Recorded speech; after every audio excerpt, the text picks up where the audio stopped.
ఇందుకూరుపేట మండలంలో పున్నూరు గ్రామంలో నారా చంద్రబాబు నాయుడు జన్మదిన వేడుకలు గిరిజనుల మధ్య అట్టహాసంగా జరిగింది.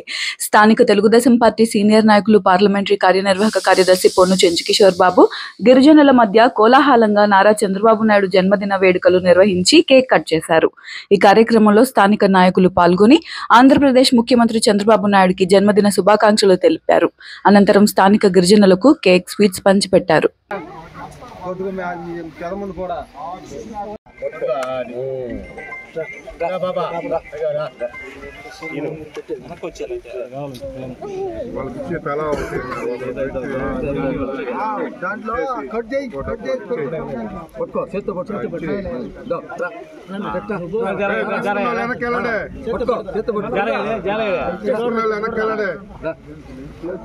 బాబు కొంచెం పాపి మళ్ళీ ఇద్దాం.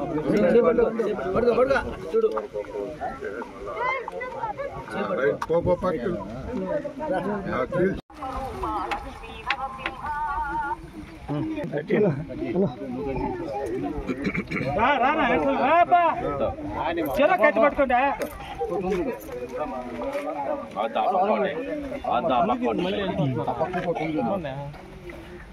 కెమెరా తీసుకోండి బాబా.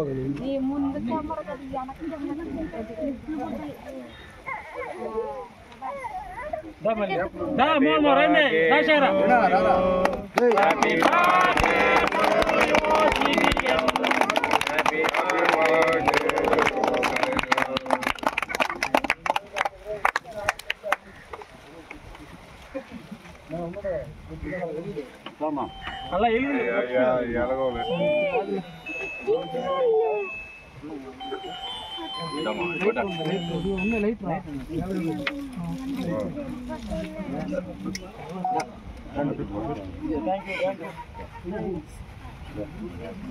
ఈ మొక్కలు పెట్టి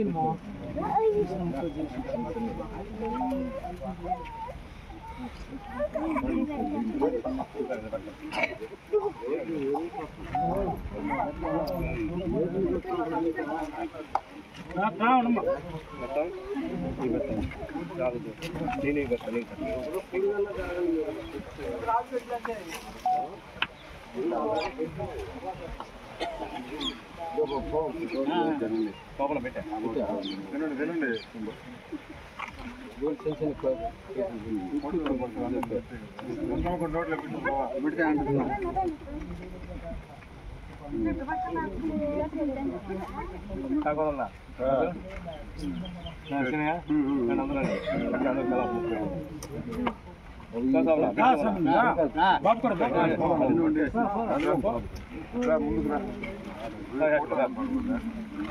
మా దీనిలో ఒకటే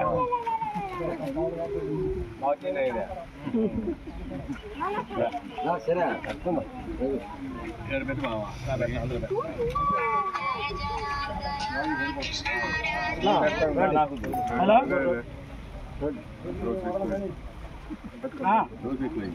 కూడా డోస్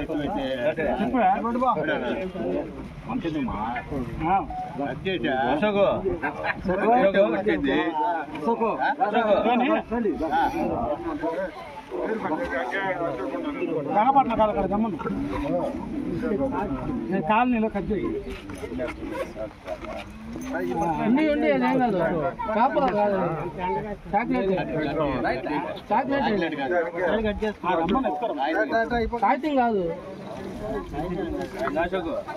కేక్ అది కూడా కేక్ అది కూడా. అందరికి నమస్కారం.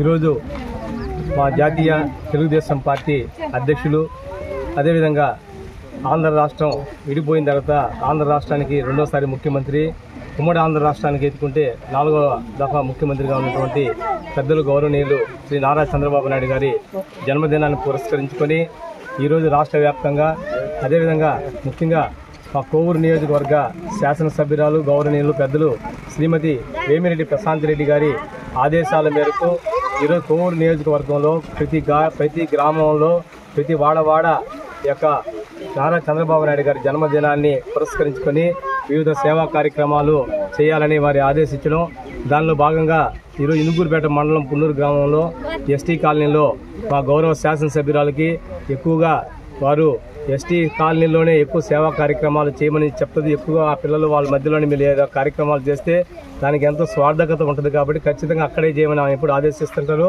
దానిలో భాగంగా ఈరోజు ఇక్కడ చేయడం జరుగుతుంది. ఈరోజు నారా చంద్రబాబు నాయుడు గారు ఈ రాష్ట్రానికి ముఖ్యమంత్రిగా 2014లో విడిపోయిన తర్వాత ముఖ్యమంత్రి అయిన తర్వాత ఈ రాష్ట్రం పురోగతిలో తీసుకుపోవాలని ఒక దృఢ సంకల్పంతో 5 ఏళ్ళు పనిచేసిన తర్వాత మళ్ళీ ఈ రాష్ట్రం మళ్ళీ వెనక్కబడిపోయిన తర్వాత ఈరోజు మళ్ళీ రెండోసారి ముఖ్యమంత్రి చంద్రబాబు నాయుడు అయితేనే రాష్ట్రాన్ని మరి గాడిలో పెట్టగలుగుతాడు. అభివృద్ధి సంక్షేమ కార్యక్రమాలని ఒక పందాన్ని తీసుకెళ్లి ఏడెద్దులాగా ముందుకు తీసుకెళ్లే ఒక శక్తి సామర్థ్యాలు ఉన్న నాయకత్వం ఏదైనా ఉందంటే నారా చంద్రబాబు నాయుడుని గుర్తించి మళ్ళీ రాష్ట్ర ప్రజానీకం 2024లో మళ్ళీ చంద్రబాబు నాయుడికి తెలుగుదేశం పార్టీకి కూటమి ప్రభుత్వానికి అధికారం ఇవ్వడం జరిగింది. ఈరోజు చంద్రబాబు నాయుడు ఒక విజనరీ నాయకుడు, ఒక విజన్ గల నాయకుడు. ఆయన చూపంతా ఒక 25-30 సంవత్సరాల తర్వాత ఈ రాష్ట్రం ఏ విధంగా ఉండాలి, ఏ విధంగా ముందుకెళ్ళాలి, ఇక్కడ యువత భవిష్యత్తు ఏ విధంగా ఉండాలి, రైతాంగం భవిష్యత్తు ఏ విధంగా ఉండాలి, అధికారంగా మహిళలు యువకులు ప్రతి ఒక్కరూ అన్ని రంగాల వ్యవస్థలు ఏ విధంగా తయారయ్యాలో దానికి బాటలేసే గొప్ప మహోన్నతమైన వ్యక్తి ఈ రాష్ట్రంలో చంద్రబాబు నాయుడు.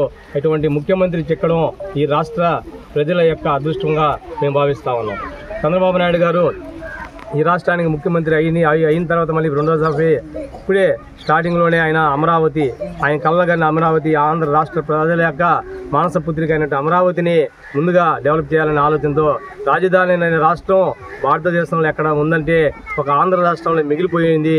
ఆంధ్ర రాష్ట్రం రాజధాని లేని తల్లి లేని రాష్ట్రంగా మిగిలిపోకూడదనే సంకల్పంతో ఈరోజు అమరావతికి మళ్ళీ పురుడు పోసుకొని అమరావతిలో అభివృద్ధి సంక్షేమ కార్యక్రమాలు అక్కడ ఎన్నో ఉన్నత సంస్థలు తీసుకురావడం, అదేవిధంగా రింగ్ రోడ్లు ఏర్పాటు చేయడం, అమరావతికి ఒక ఉజ్వల భవిష్యత్తుని తీసుకురావాలి, యువతకు అమరావతికి ఒక గుండెకాయలాగా తీసుకురావాలి ఐటీ రంగానికని భారతదేశంలోనే అమరావతి అత్యున్నత రాజధానిగా ఒక ముందు ఉన్న 3-4 రాజధానుల్లో అమరావతిని ఒక గొప్ప రాజధానిగా తీసుకురావాలనే సంకల్పంతో ఈరోజు అమరావతిని దృష్టి పెట్టి పూర్తి స్థాయిలో అక్కడ వారి యొక్క చర్యలు ప్రారంభించి అమరావతిని అభివృద్ధి చేసే కార్యక్రమాలు చేస్తూ ఉన్నారు.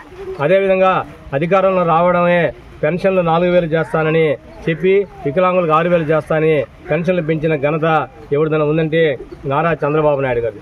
ఈరోజు రాష్ట్రంలో ఆర్థిక సంక్షోభం ఉన్నా కూడా ఆర్థిక సంక్షోభాన్ని అధిగమిస్తూ కేంద్ర ప్రభుత్వ సలహాలు సూచనలు, కేంద్ర ప్రభుత్వం యొక్క వాళ్ళ యొక్క ఆలోచనకి అనుగుణంగా వాళ్ళకి నిధులు తీసుకొస్తా ఈ ఆంధ్ర రాష్ట్రాన్ని ఇంకా ముందుకు తీసుకుపోవాలనే ఆలోచనతో ఈరోజు ఇంకా ఆ రోజు భవిష్యత్ గ్యారంటీ అనే ఒక కార్యక్రమం ద్వారా ఈ రాష్ట్ర ప్రజానీకానికి మేమైతేనేమి కింద స్థాయి కార్యకర్తలు ఇంకా అందరూ కూడా ఎన్నో కార్యక్రమాలు చేస్తామని మేము ఒక వాగ్దానం చేసాము.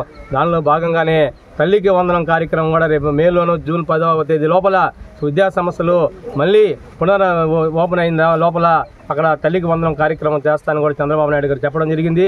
అదేవిధంగా రైతు భరోసా కూడా ఈ వచ్చే నెలలోనే అది కూడా పూర్తి స్థాయిలో అమలు చేస్తాం. ఏ ఒక్క వాగ్దానం కూడా ఈ రాష్ట్ర ప్రజానీకానికి ఇచ్చిన వాగ్దానాలు ఎక్కడిగా తూచా తప్పకుండా ఆర్థిక లోటు ఉన్నా కూడా వాటిని అధిగమించుకుంటూ ఒకటి చేస్తామే కానీ ఎక్కడ కూడా ప్రజలకు ఇచ్చిన మాటను వెనక్కిపోయే సమస్య లేదని కూడా ఈ సందర్భంగా తెలియజేసుకుంటున్నాం. అదేవిధంగా చంద్రబాబు నాయుడు గారి నాయకత్వంలో కొత్త పెన్షన్లు కూడా త్వరలోనే ఇవ్వబోతున్నారు, రేషన్ కార్డులు కూడా ఇవ్వబోతున్నారని కూడా ఈ సందర్భంగా తెలియజేసుకుంటూ ఒక విజనరీ గల నాయకుడి యొక్క పుట్టినరోజు చేసుకోవడం 75 వసంతాలు ఆయన అడుగుపెట్టిన శుభ సందర్భంగా వారు ఆయుర ఆరోగ్యాలతో వారు కానీ వారి కుటుంబ సభ్యులందరూ కూడా ఆయుర ఆరోగ్యాలు అష్టైశ్వర్యాలతో ఆ యొక్క కలియుగ దైవం శ్రీ వెంకటేశ్వర స్వామి ఆశీస్సులతో నిండు 100 ఏళ్ళు వాళ్ళకి ఇంకా ఆరోగ్యాన్ని ఇచ్చి ఈ రాష్ట్ర అభివృద్ధికి వాళ్ళు ఇంకా శక్తివంతం లేకుండా కృషి చేయాల్సిన ఆవశ్యకత ఎంతైనా ఉంది. ఆ భగవంతుడు వాళ్ళకి ఆ శక్తిని ఇవ్వాలని నారా చంద్రబాబు నాయుడుకి ఆ శక్తిని ప్రసాదించాలని మేము మనసారా కోరుకుంటూ ఈ యొక్క కార్యక్రమానికి ఇక్కడ అద్భుతంగా ఈ యొక్క